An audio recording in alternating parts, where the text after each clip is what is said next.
Have you ever pondered what secrets hide behind the brilliant neon glow of a city that never rests? Those lights once represented my victory. A luminous reminder of everything I had carefully constructed in the shadows.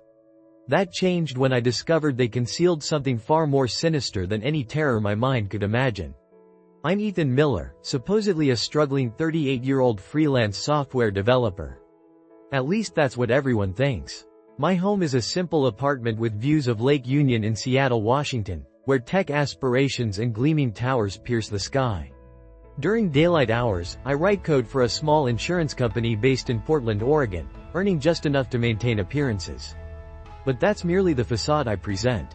The reality is, I'm the hidden founder of Luminous Matrix, an innovative startup transforming smart energy management, discreetly operating from a state-of-the-art facility in San Francisco. We're valued in the hundreds of millions, pioneering solutions for a world grappling with climate crisis and escalating energy needs. This secret existence remains unknown even to my wife, Ava Thompson. At 35, she manages sales at a local furniture business, carrying a smile that once brought light to my days. To her knowledge, I'm simply Ethan, her reliable spouse who worked with code from our home. I convinced myself that keeping Luminous Matrix from her was protection against the ruthless energy sector where competitors would do anything to acquire our technology. Perhaps that's just part of the truth. Perhaps I fear her reaction to discovering who I really am. Before we continue this incredible journey, I'd like to know where you're following from.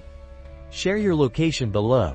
And if this story captivates you, don't forget to subscribe for the upcoming chapters. The facade began crumbling during one late-night session. I was at my desk in our modest home office, analyzing Luminous Matrix's recent test results. The screen flickered with code sequences promising revolutionary energy efficiency for urban centers. Then my phone vibrated. Ava's message appeared. "Coming home soon, we need to talk." Those words struck me like ice-cold Pacific Northwest rain. Something about her message seemed wrong and unfamiliar, unlike the woman who once found joy in my awful dinner table jokes. I tried dismissing it as exhaustion from her workday, yet anxiety lingered, a persistent murmur I couldn't silence. Days later, that whisper evolved into a deafening roar. During my routine review of our shared credit card statement, a practice ingrained from years of careful financial management, I discovered something unsettling. A $400 charge appeared from the Waterfront, an upscale hotel situated along Seattle's picturesque waterfront. Ava hadn't breathed a word about any business meetings or visits there. My insides churned with unease. She'd been home each night. At least that's what I believed. Delving deeper, I accessed our phone records. What I found left me cold.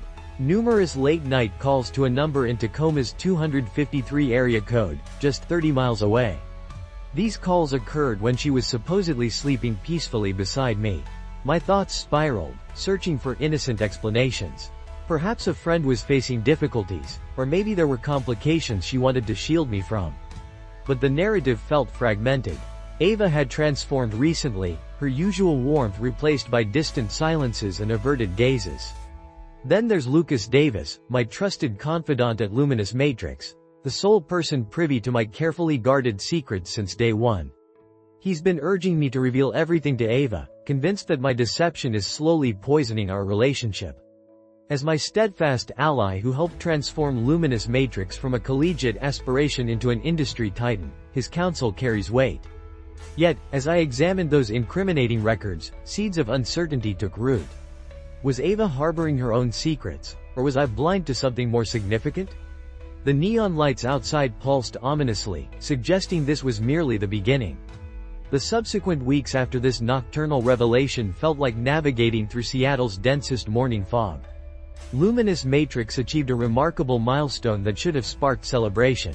We secured a contract with Titan Energy, a Houston-based powerhouse dominating the southwestern energy market. Their leadership recognized our technology as revolutionary, capable of optimizing power grids and reducing expenses at unprecedented levels. This agreement propelled Luminous Matrix's valuation beyond $300 million, a figure that resonated in my consciousness like electrical current. Yet, Ava's cryptic message and those mysterious Tacoma calls cast persistent shadows over everything. I maintain my public persona, spending hours in a leased office space in Fremont, a vibrant Seattle district teeming with coffee shops and tech ventures. I worked among hired professionals, security experts masquerading as programmers.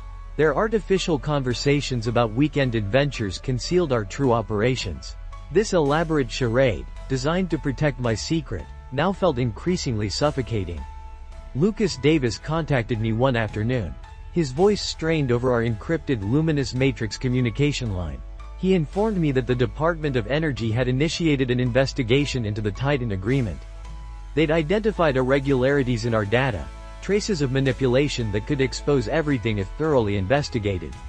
My heart raced. The technology was my life's achievement, a system with unparalleled accuracy in predicting power fluctuations. Any irregularity suggested deliberate interference, and I struggled to imagine who possessed both the capability and motivation. Though Lucas advocated for composure, his words seemed distant. My thoughts drifted elsewhere, revisiting the waterfront charge, those 253 calls, and the gradual fading of Ava's laughter at home. Then came a call from Max Carter, my security chief, a disciplined former military man whose penetrating gaze captured everything. His team had been monitoring Ava since I authorized surveillance, a decision that filled me with remorse despite my desperate need for clarity. Max's intelligence struck me like a physical blow. Ava had been repeatedly observed meeting with Reed Holloway, who operated Holloway Construction out of Tacoma. Their company was prominent in renewable energy, specializing in solar and wind power installations. Reed embodied sophistication, wearing his self-assurance as naturally as his expensive suits. Max traced their meetings to Rusty's, an unremarkable diner along I-5, frequented by truck drivers sharing tales over greasy food. Ava met him there twice within a week, their conversations extending into the late hours. Max provided surveillance photos, each marked with timestamps beneath street lighting. One image captured an intimate moment, showing her hand grazing his across the table. Anger and anxiety churned within me. I attempted to rationalize it as business, perhaps involving furniture for his company, but Holloway Construction wasn't small enough to need custom furnishings. They operated an energy infrastructure, the same domain where Luminous Matrix secretly thrived. That evening, Ava arrived home late, citing an extended client dinner. She removed her shoes, complaining about congestion on the 520 bridge. I feigned normalcy while my computer displayed Max's recent findings. His team had infiltrated Reed's corporate network, discovering emails mentioning a DOE representative named Grayson Wells. The correspondence was cryptic, filled with technical terminology about approvals and schedules. But one phrase caught my attention: data integrity is key. My stomach knotted. Was Reed manipulating Ava to reach me, or worse, exploiting her to infiltrate Luminous Matrix? I gazed at Seattle's luminous skyline, the Space Needle piercing through like an ominous signal. The situation was constricting, and I couldn't determine Ava's role, victim or conspirator. One thing remained certain: this transcended marital issues.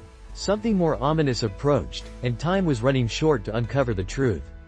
The Labor Day weekend loomed over Puget Sound like an impending storm, dark and inescapable. Ava's family had extended an invitation to their yearly gathering at her mother's residence in Olympia, a serene city 60 miles south of Seattle, surrounded by towering evergreens and administrative buildings.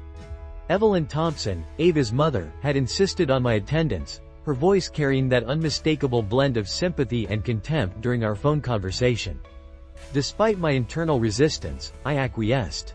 The journey down I-5 seemed interminable, the highway's monotonous drone competing with my tumultuous thoughts. Reed Holloway's image persisted in my mind, his casual confidence in those diner photographs contrasting sharply with the DOE correspondence Max had discovered. Ava sat quietly beside me, her fingers drumming anxiously against her leg. I maintained my focus on the road, feeling the combined pressure of Luminous Matrix's investigation and her nocturnal deceptions weighing heavily, much like the gray clouds above. Evelyn's residence occupied a pristine lot, a traditional colonial structure featuring white pillars and a wind-whipped flagpole. She met us at the entrance, her silver hair immaculately styled, offering a rigid smile and equally stiff handshake. The interior air carried the mingled scent of roasted turkey and unspoken criticism. While relatives circulated, nursing beers and exchanging pleasantries, Evelyn's attention remained fixed on me. During the meal, she leaned forward, fork suspended, and began critiquing my supposed profession. She dismissed it as a dead-end position, an insufficient means of support. Undeserving of her daughter. Her commentary struck deep, each word attacking the facade I'd maintained to protect Ava. I clenched my teeth, suppressing my anger, waiting for Ava's intervention. It never came. Instead, she offered a subtle nod, eyes downcast, her silent concurrence wounding me more deeply than her mother's criticism. The scene grew hazy, my trembling hands placed the napkin down as conversations faded to background noise. I'd reached my limit. Reaching for my wallet, I extracted the luminous matrix identification badge I'd concealed for years, sliding it across the gleaming table. The obsidian card caught the chandelier's light, displaying my name and position, founder and chief architect. Evelyn's condescending expression froze, her utensil clattering downward. Ava's gaze shot upward, color draining from her face. Before their shock could subside, I produced a manila envelope, revealing Max's surveillance photos of her encounters with Reed, documented evidence of their Tacoma meetings, and divorce papers my attorney had recently processed. Rising, I spoke with controlled fury, revealing everything. I detailed Luminous Matrix's ascent, the Titan contract, the $300 million enterprise I discreetly established. I confronted Ava, declaring her betrayal would end here tonight. Evelyn gaped, her face flushing crimson but remained speechless. Ava struggled to form words, her trembling fingers reaching for the envelope, fragments of excuses spilling incoherently from her lips. Not waiting for clarity, I strode out the screen door, crashing shut behind me. The crisp Olympia air provided welcome relief against my heated skin. Once in my car, I retrieved my burner phone and contacted Lucas, my knuckles white against the steering wheel. I instructed him to initiate Protocol Eclipse, our emergency contingency designed to fortify Luminous Matrix's systems against external threats. He paused momentarily, his breathing heavy across the connection before confirming the protocol's activation. Ending the call, I gazed at the dark highway stretching northward. Ava's subtle nod haunted my thoughts like a silent blade, but the Doe investigation and Reed's correspondence cut even deeper. This had transcended personal boundaries. A dark connection existed between her and Luminous Matrix's troubles, and I was determined to expose it regardless of consequences. Seattle's neon glow shimmered in the distance, holding promises of hidden truths. The aftermath of that Olympia evening crashed over Seattle's waterfront like a massive wave. Sleep eluded me, with Ava's ashen expression and Evelyn's shocked silence etched into my consciousness. By daybreak, online whispers had evolved into a deafening chorus. Technology forums spanning from Silicon Valley to the Atlantic coast churned with speculation triggered by an anonymous disclosure. Allegations emerged claiming I had embezzled millions from Luminous Matrix, manipulating records to enhance the Titan agreement. The accusations proliferated rapidly, propelled by trending hashtags and images of doctored financial statements. My inbox overflowed with distressed messages from board members, their confidence in me beginning to waver. This was no coincidence. Ava had launched her offensive, and she wasn't working alone. Max tracked the leak to a Los Angeles public relations firm, an elite operation headed by Kieran Voss, renowned for weaponizing scandals. His signature was evident throughout, with Ava clearly orchestrating his moves. I refused to remain passive. I commandeered a private aircraft to San Francisco, where Luminous Matrix's core operations resided in a contemporary complex nestled within Mission Bay's industrial landscape. While the board clamored for explanations, I had orchestrated my response. As noon approached, I positioned myself in the entrance hall, the bay's turbulent waters visible through the expansive glass backdrop. With cameras documenting every moment, I confronted the assembled journalists. My appearance impeccable, my demeanor unwavering, I presented Luminous Matrix's financial records, meticulously verified by independent auditors overnight, demonstrating complete transparency.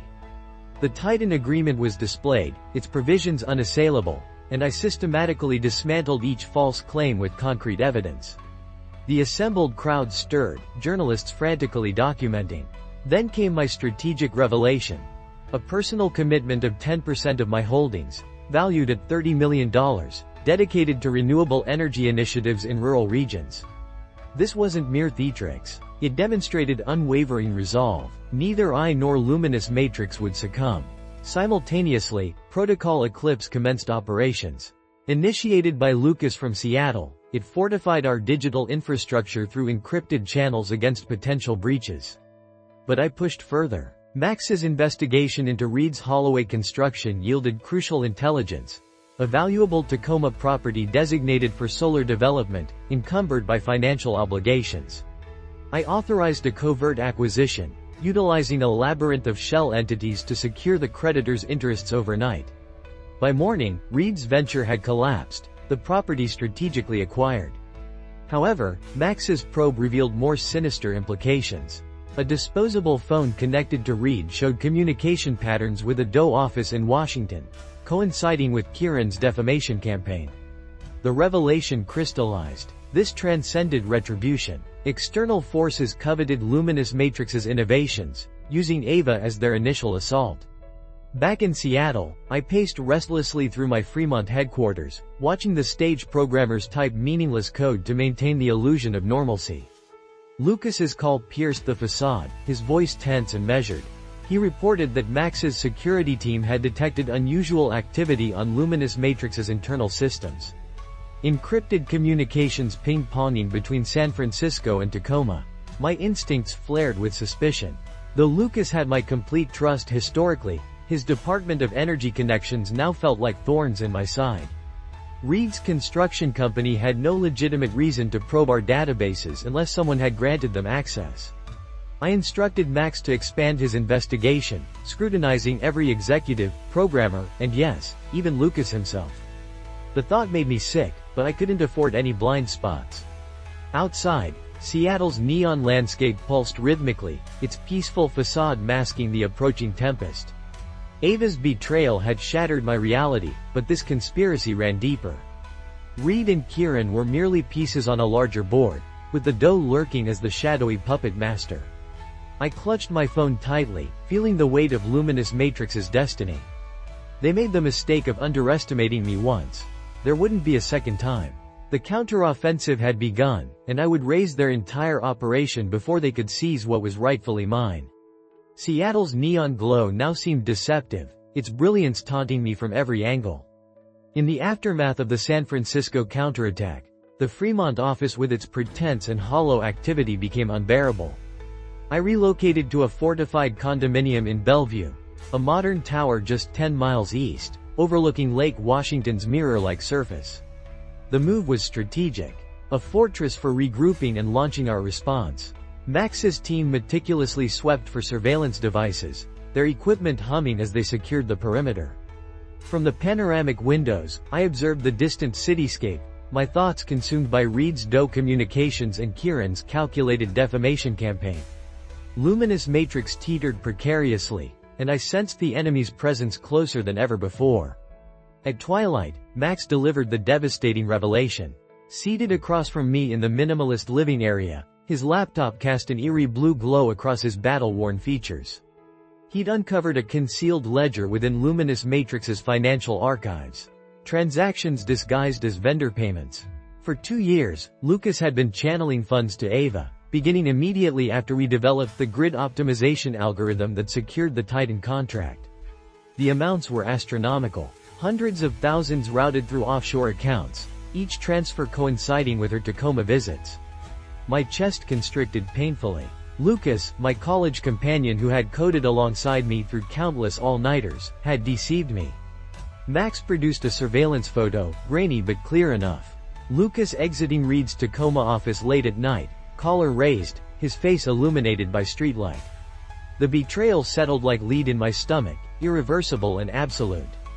Then came Ava's call. Her voice crackled through my phone, trembling and desperate. She pleaded for a meeting at Gasworks Park, that industrial relic on Seattle's northern shore where rusted machinery pierces the sky like ancient bones. She claimed to possess damning evidence about Lucas that I needed to see.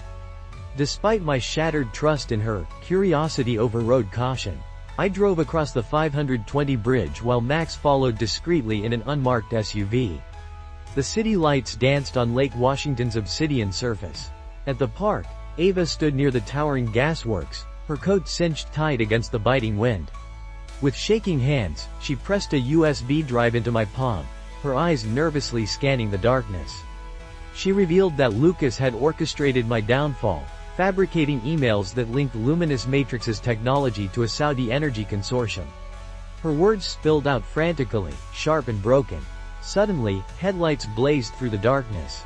3 shadowy figures emerged from a van by the waterfront, their outlines stark against the park's dim lighting. Max's urgent warning crackled through my earpiece, alerting me to weapons. I yanked Ava behind a corroded pipe just as gunfire erupted, bullets ricocheting off metal mere inches from where I stood. Pandemonium ensued. We sprinted toward the water's edge, Ava stumbling alongside me, her breathing harsh and labored. Max's SUV roared up, tires spraying gravel.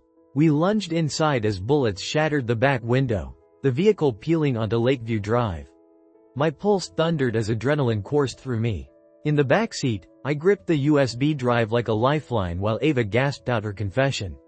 Lucas, she revealed, had seduced her with promises of riches, using her to destabilize my position while he auctioned Luminous Matrix's technology to the highest bidders, including the doe. The city streaked in a blur of light and shadow as I pieced everything together. Lucas's ambitions extended beyond mere profit. He sought to dominate the global energy market, weaponizing my algorithms for control. Reed and Kieran were just pawns, Ava a turncoat turned informant. Max's knowing glance met mine in the mirror. This had to end. The facade had crumbled, and the true battle was only beginning. The SUV's engine growled as Max navigated through Seattle's labyrinth and back streets. The shattered rear window inviting a piercing gust of midnight air. Ava huddled beside me, her coat bearing muddy remnants from the park confrontation, while I maintained a death grip on the USB drive. Lucas's treachery coursed through my system like poison, each heartbeat a reminder of his duplicity. His scheme to auction Luminous Matrix's technology transcended mere avarice. It was a calculated power play aimed at manipulating global energy infrastructure. Using my innovation, I bar coordinates to Max, directing our escape to a secluded airstrip near Painfield, situated 25 miles northward. Our target was Boise, Idaho, 500 miles southeast, where Luminous Matrix's primary server facility housed the master controls.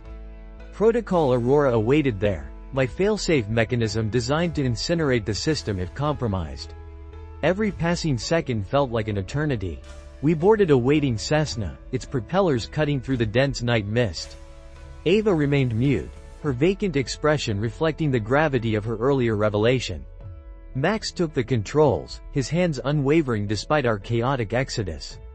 I connected the USB to a secured tablet, examining Lucas's fabricated correspondence. The forged messages painted me as a turncoat, supposedly selling secrets to foreign oil magnates. Each carefully crafted line aimed at destroying my reputation. The aircraft vibrated as we ascended, with Boise's distant illumination offering a glimmer of hope. I knew Lucas would anticipate this move. We developed Aurora together during more trusting times. My knuckles whitened against the armrest as I contemplated the stakes. His arrival before us would mean permanent lockout, transforming Luminous Matrix into his instrument of control. We landed in an isolated hangar outside Boise, the city's expansive grid overshadowed by the imposing Owyhee Mountains. A darkened van transported us to the server complex, an unassuming concrete structure masquerading as a shipping warehouse. Inside, cooling systems hummed steadily among endless rows of blinking servers disappearing into darkness. I rushed to the main terminal, initiating Aurora with practiced keystrokes. The monitor glowed green, requesting biometric verification.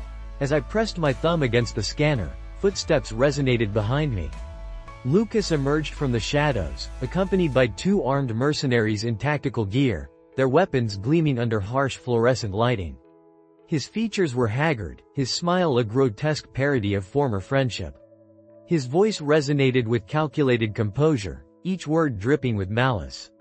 He confessed to orchestrating a covert arrangement with Department of Energy officials, bartering Luminous Matrix's revolutionary technology for exclusive control over America's power infrastructure. He justified his actions as necessary survival, a lasting impact worth any sacrifice. My response was razor sharp, denouncing his twisted logic. This wasn't about survival, I declared, but pure despotism, a complete betrayal of our shared vision. His laughter echoed hollowly through the space as he motioned to his operatives. Max reacted instantly, hurling one gunman into nearby servers, causing electrical sparks as the metal frame contorted. I seized the moment, launching myself toward the console and activating the override mechanism. Ava sprang into action, destabilizing Lucas's advance as he lunged toward me. The monitor flashed crimson, Aurora engaging its protocols.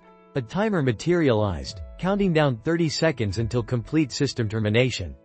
Lucas bellowed in rage, wrestling with Ava while Max neutralized the second guard, forcing him groundward. I maintained my position, watching our life's work systematically delete itself, code by code. The server's whirring diminished to silence, their indicators fading to black. Lucas collapsed in defeat, his empire disintegrating alongside mine.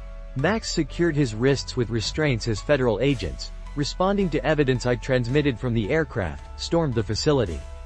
Later, in the transport vehicle, Ava sat in contemplative silence. I confirmed our divorce remained final, though my bitterness had subsided.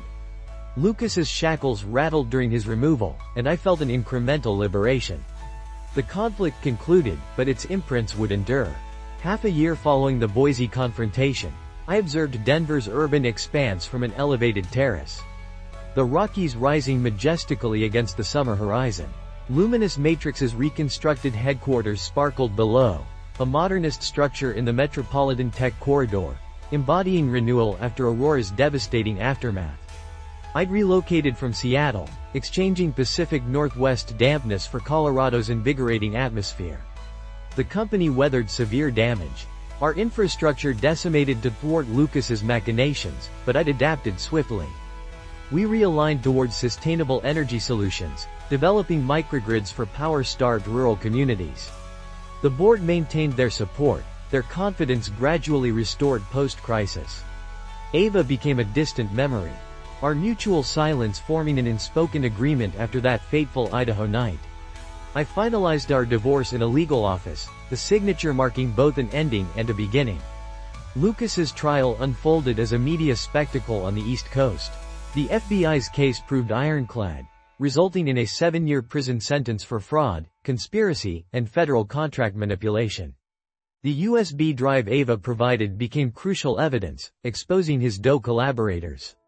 2 mid-level officials resigned in shame, their professional lives irreparably damaged. Luminous Matrix emerged scarred but resilient. I reconstructed our technology foundation, implementing impenetrable security measures. The familiar neon radiance now seemed foreign, a testament to shattered trust. Denver presented an opportunity for reinvention, a fresh chapter in my vision. Yet uncertainties persisted. Max's cryptic late-night message suggested unresolved complications, specifically regarding a DOE investigation still circling our previous Titan contract. One day, Ava initiated contact. She'd established herself in Portland, Oregon, a rain-soaked city 600 miles northwest where misty bridges complemented her new direction. She'd established the Thompson Foundation, a nonprofit dedicated to evaluating tech companies' ethical standards. Her voice through the phone carried a gentler quality than I recalled. She suggested collaboration, offering to certify Luminous Matrix's rebuilt infrastructure as a demonstration of our renewed commitment to transparency. From my office bathed in Denver's filtered sunlight, I contemplated her proposition. Images of gasworks surfaced, her shaking hands, gunfire piercing the air. She'd ultimately betrayed Lucas, gambling everything. I responded non-committally, maintaining professional distance. Max's subsequent investigation of her foundation revealed nothing suspicious, only divorce settlement funds and modest donor contributions. The DOE soon resurfaced. Clara Henshaw, their new representative, arrived from Washington, D.C., armed with confidential proposals. Meeting in a downtown boardroom, her pristine appearance matched her direct approach.